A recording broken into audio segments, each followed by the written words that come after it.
ಬಾರಿಯ ಐಪಿಎಲ್ನಲ್ಲಿ ಕರ್ನಾಟಕದ ಹಲವರು ವಿವಿಧ ತಂಡಗಳಲ್ಲಿ ಕಾಣಿಸಿಕೊಳ್ತಿದ್ದಾರೆ.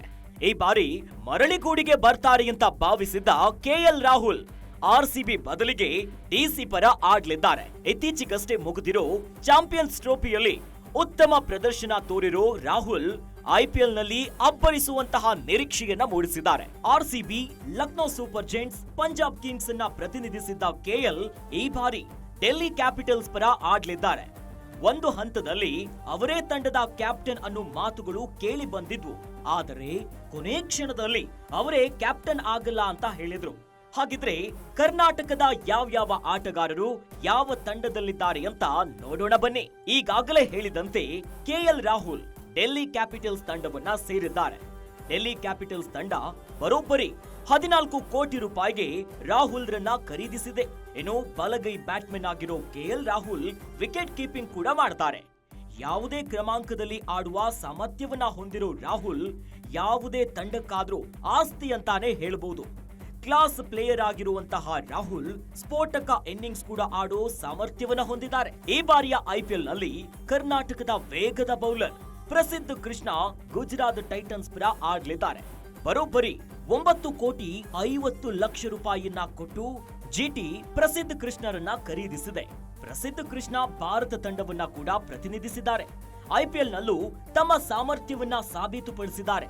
ಹೀಗಾಗಿಯೇ ಜಿಟಿ 9.5 ಕೋಟಿ ರೂಪಾಯಿಯನ್ನ ಕೊಟ್ಟು ಅವರನ್ನ ಖರೀದಿ ಮಾಡಿದೆ. ಈ ಬಾರಿಯ ಹರಾಜಿನಲ್ಲಿ ಎಲ್ಲರೂ ಹುಬ್ಬೇರಿಸುವಂತೆ ಕರ್ನಾಟಕದ ಪ್ರತಿಭೆಯೊಂದು ಬೆಳಕಿಗೆ ಬಂದಿತ್ತು. ಅವರೇ ಅಭಿನವ್ ಮನೋಹರ್. 30 ಲಕ್ಷ ರೂಪಾಯಿ ಮೂಲ ಬೆಲೆಗೆ ಹರಾಜಿನಲ್ಲಿ ಭಾಗಿಯಾಗಿದ್ದಂತ ಅಭಿನವ್ ಮನೋಹರನ್ನ ಸನ್ರೈಸರ್ಸ್ ಹೈದರಾಬಾದ್ ತಂಡ ಬರೋಬ್ಬರಿ 3 ಕೋಟಿ 20 ಲಕ್ಷ ರೂಪಾಯಿಯನ್ನ ಕೊಟ್ಟು ಖರೀದಿಸಿದೆ. ಸ್ಫೋಟಕ ಬ್ಯಾಟಿಂಗ್ಗೆ ಹೆಸರುವಾಸಿಯಾಗಿರುವಂತಹ ಅಭಿನವ್ ಮನೋಹರ್ ಈ ಬಾರಿಯ ಐಪಿಎಲ್ ನಲ್ಲಿ ಮಿಂಚು ಹರಿಸೋ ಭರವಸೆಯನ್ನ ಮೂಡಿಸಿದ್ದಾರೆ. ಕರ್ನಾಟಕದ ಮತ್ತೊಬ್ಬ ಆಟಗಾರ ದೇವದತ್ ಪಡಿಕ್ಕಲ್ ಐಪಿಎಲ್ ನಲ್ಲಿ ಕಾಣಿಸಿಕೊಳ್ಳಿದ್ದಾರೆ. ವಿಶೇಷ ಅಂದ್ರೆ ಅವರು ಈ ಬಾರಿ ನಮ್ಮ ಆರ್ಸಿಬಿಯನ್ನ ಪ್ರತಿನಿಧಿಸುತ್ತಿದ್ದಾರೆ. ಎಡಗೈ ಬ್ಯಾಟ್ಮನ್ ಆಗಿರುವಂತಹ ದೇವದತ್ ಪಡಿಕ್ಕಲ್ ಸ್ಫೋಟಕ ಬ್ಯಾಟಿಂಗ್ಗೆ ಹೆಸರಾಗಿದ್ದಾರೆ. ಈಗಾಗಲೇ 1 ಬಾರಿ ಆರ್ಸಿಬಿಯನ್ನ ಪ್ರತಿನಿಧಿಸಿದಂತ ಪಡಿಕ್ಕಲ್ ಓಪನರ್ ಆಗಿ ಉತ್ತಮ ಪ್ರದರ್ಶನವನ್ನ ತೋರಿಸಿದ್ರು. ಇಷ್ಟಾದ್ರೂ ಅವರನ್ನ ಉಳಿಸಿಕೊಳ್ಳುವಲ್ಲಿ ಆರ್ಸಿಬಿ ಆಸಕ್ತಿಯನ್ನ ತೋರಿಸಿರಲಿಲ್ಲ. ಹೀಗಾಗಿ ಕಳೆದ ಆವೃತ್ತಿಯಲ್ಲಿ ರಾಜಸ್ಥಾನ್ ರಾಯಲ್ಸ್ ತಂಡವನ್ನ ಪ್ರತಿನಿಧಿಸಿದ್ರು. ಸುಮಾರು 2 ಕೋಟಿ ರೂಪಾಯಿಗೆ ಆರ್ಸಿಬಿ ಅವರನ್ನ ಖರೀದಿಸಿದೆ. ಆರ್ಸಿಬಿ ಮೂಲಕ ಐಪಿಎಲ್ಗೆ ಪಾದಾರ್ಪಣೆ ಮಾಡಿದ್ದ ವೈಶಾಖ್ ವಿಜಯ್ ಕುಮಾರ್ ಈ ಬಾರಿ ಪಂಜಾಬ್ ಕಿಂಗ್ಸ್ ತಂಡದ ಭಾಗವಾಗಿದ್ದಾರೆ.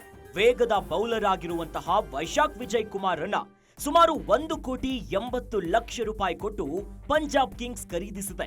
ಐಪಿಎಲ್ ನಲ್ಲಿ ಶತಕ ಸಿಡಿಸಿದ ಮೊದಲ ಭಾರತೀಯ ಅನ್ನೋ ಶ್ರೇಯಸ್ಸನ್ನ ಹೊಂದಿರೋ ಮನೀಶ್ ಪಾಂಡೆ ಈಗಾಗಲೇ ವೃತ್ತಿ ಜೀವನಕ್ಕೆ ಗುಡ್ ಬೈ ಹೇಳಿದ್ರು. ಆದ್ರೂ ಐಪಿಎಲ್ ಹರಾಜಿನಲ್ಲಿ ಕಾಣಿಸಿಕೊಂಡಿದ್ರು.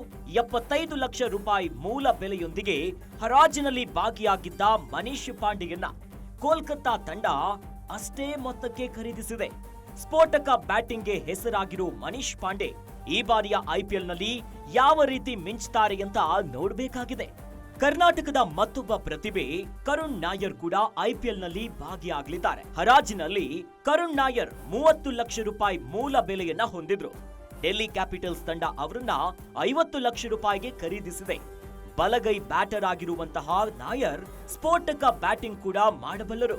ಕಳೆದೆರಡು ಸೀಸನ್ ನಲ್ಲಿ ಆರ್ಸಿಬಿಯ ಭಾಗವಾಗಿದ್ದ ಮನೋಜ್ ಬಾಂಡೆಗೆ ಈ ಬಾರಿಯೂ ಕೂಡ ಆರ್ಸಿಬಿ ತಂಡವನ್ನ ಸೇರಿದ್ದಾರೆ. 30 ಲಕ್ಷ ರೂಪಾಯಿ ಮೂಲ ಬೆಲೆಯೊಂದಿಗೆ ಹರಾಜಿನಲ್ಲಿದ್ದಂತ ಮನೋಜ್ ಅಷ್ಟೇ ಮೊತ್ತಕ್ಕೆ ಆರ್ಸಿಬಿ ಅವರನ್ನ ಖರೀದಿಸಿದೆ. ಕರ್ನಾಟಕದ ರಣಜಿ ತಂಡದಲ್ಲಿ ಸ್ಪಿನ್ನರ್ ಸ್ಥಾನವನ್ನ ಯಶಸ್ವಿಯಾಗಿ ನಿಭಾಯಿಸುತ್ತಿರೋ ಶ್ರೇಯಸ್ ಗೋಪಾಲ್ ಈ ಬಾರಿ ಸಿಎಸ್ಕೆ ತಂಡದಲ್ಲಿದ್ದಾರೆ. 30 ಲಕ್ಷ ರೂಪಾಯಿ ಮೂಲ ಬೆಲೆಯೊಂದಿಗೆ ಹರಾಜಿನಲ್ಲಿ ಭಾಗಿಯಾಗಿದ್ದ ಶ್ರೇಯಸ್ ಗೋಪಾಲರನ್ನ ಅಷ್ಟೇ ಮೊತ್ತಕ್ಕೆ ಚೆನ್ನೈ ಸೂಪರ್ ಕಿಂಗ್ಸ್ ಖರೀದಿಸಿದೆ. ಇನ್ನು 30 ಲಕ್ಷ ರೂಪಾಯಿ ಮೂಲ ಬೆಲೆಗೆ ಹರಾಜಿನಲ್ಲಿದ್ದ wicket keeper batter Avneet Sisodia Kolkata ತಂಡವನ್ನ ಸೇರಿದ್ದಾರೆ. ಇನ್ನು ಸ್ಪಿನ್ನರ್ ಪ್ರವೀಣ್ ದುಬೆ ಪಂಜಾಬ್ ಕಿಂಗ್ಸ್ ಅವರನ್ನ ಕೊಂಡುಕೊಂಡಿದೆ. ಇದೇ ಮೊತ್ತಕ್ಕೆ ಹರಾಜಿನಲ್ಲಿದ್ದ ಮನ್ವಂತ್ ಕುಮಾರ್ ಡೆಲ್ಲಿ ಕ್ಯಾಪಿಟಲ್ಸ್ ಭಾಗವಾಗಿದ್ದಾರೆ. Wicket keeper batter Sreejith Krishnan Mumbai Indians ತಂಡವನ್ನ ಪ್ರತಿನಿಧಿಸಲಿದ್ದಾರೆ. ಗ್ಯಾರಂಟಿ ನ್ಯೂಸ್, ಸುದ್ದಿ ಖಚಿತ, ನ್ಯಾಯ ನಿಶ್ಚಿತ.